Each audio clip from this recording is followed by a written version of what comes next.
Peter Doran is a Russia Program Fellow for the Foundation for Defense of Democracies. Good morning, gentlemen.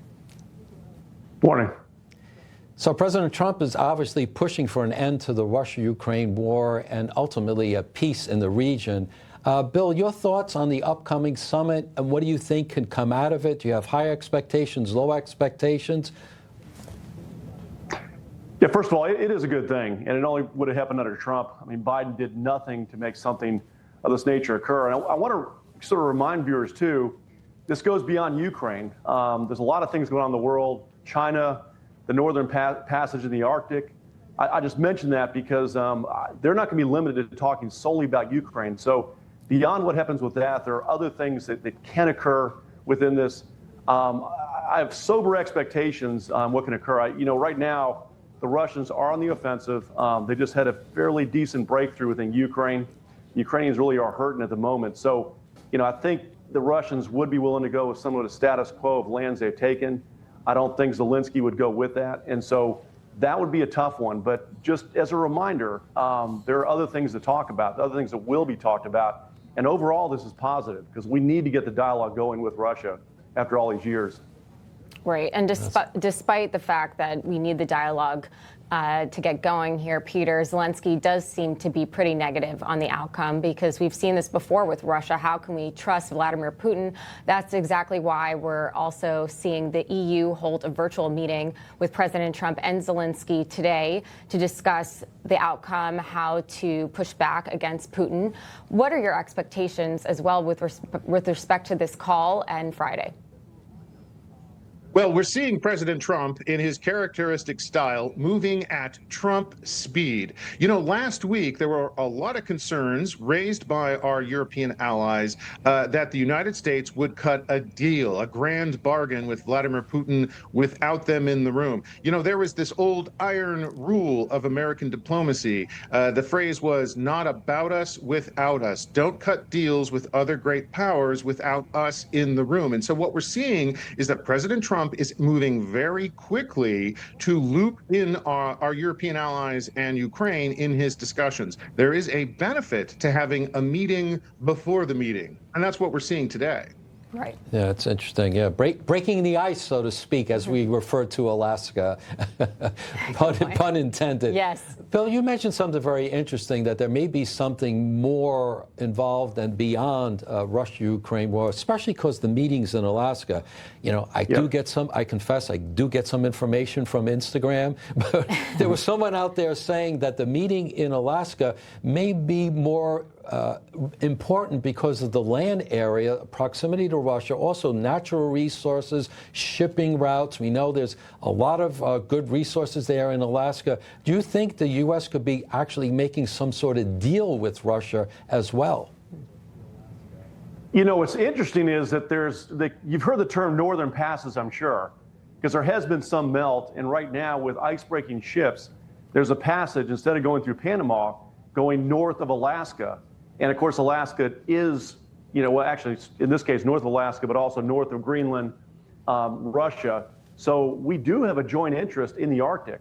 And so I don't know the details of what may be going on. But again, a president has not talked to Russia in years, which unfortunately, and there's a lot more than just Ukraine. Also in the big picture, remember, China is our big foe right now.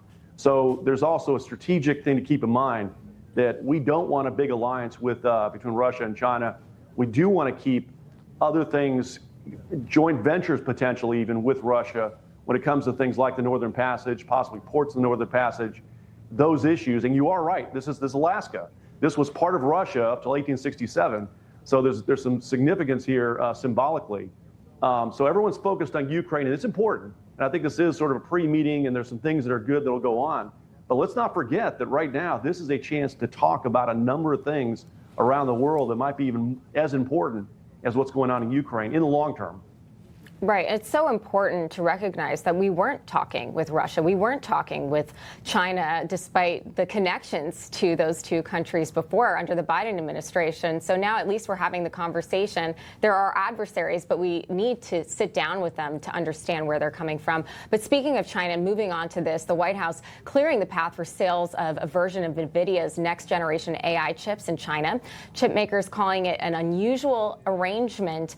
Peter, this is very interesting news because the stock markets in the United States all focused on NVIDIA. It has a massive impact here, but the ramifications with respect to national security are equally as important. A lot of the chips are made in Taiwan, and this could be a tool that China uses in their negotiation tactics with the United States, even though they've been pushed off a little bit down the road here. Your thoughts?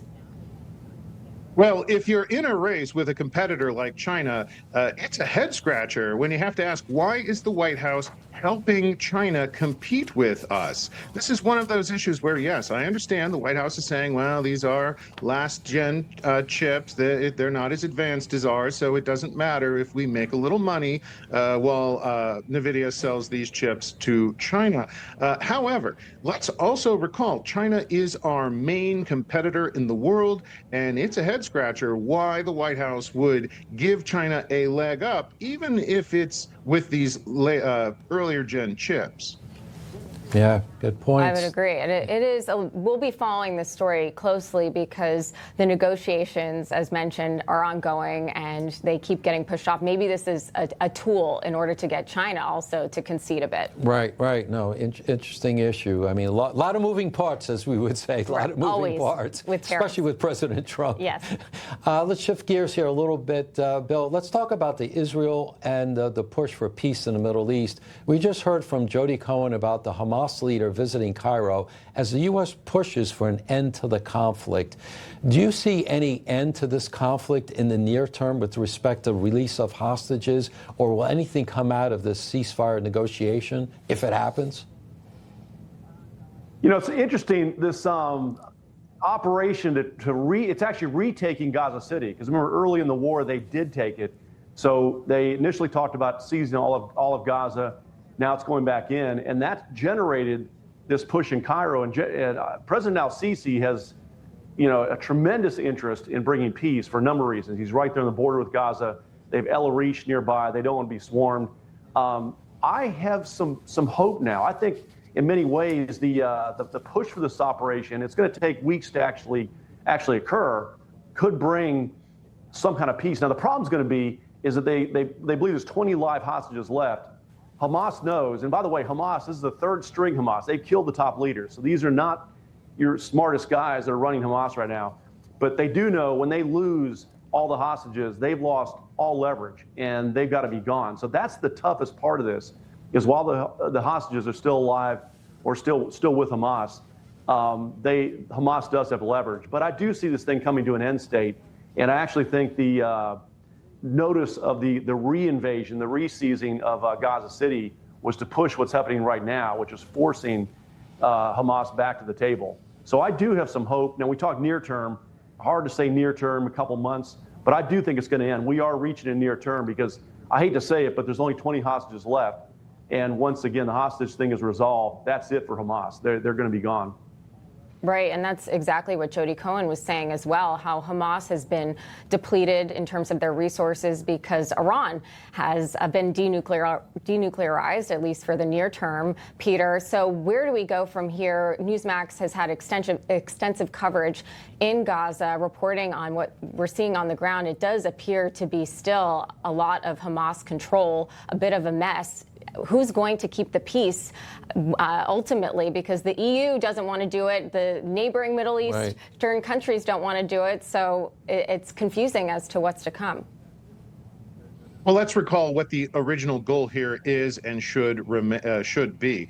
Hamas has to be destroyed. This is a terrorist organization that not only terrorizes Israel, it terrorizes its own people. It terrorizes Gaza. We are watching Hamas in its death throes. Hamas has to be destroyed. And that's why I think it's very important that the United States continue to support Israel in this important operation.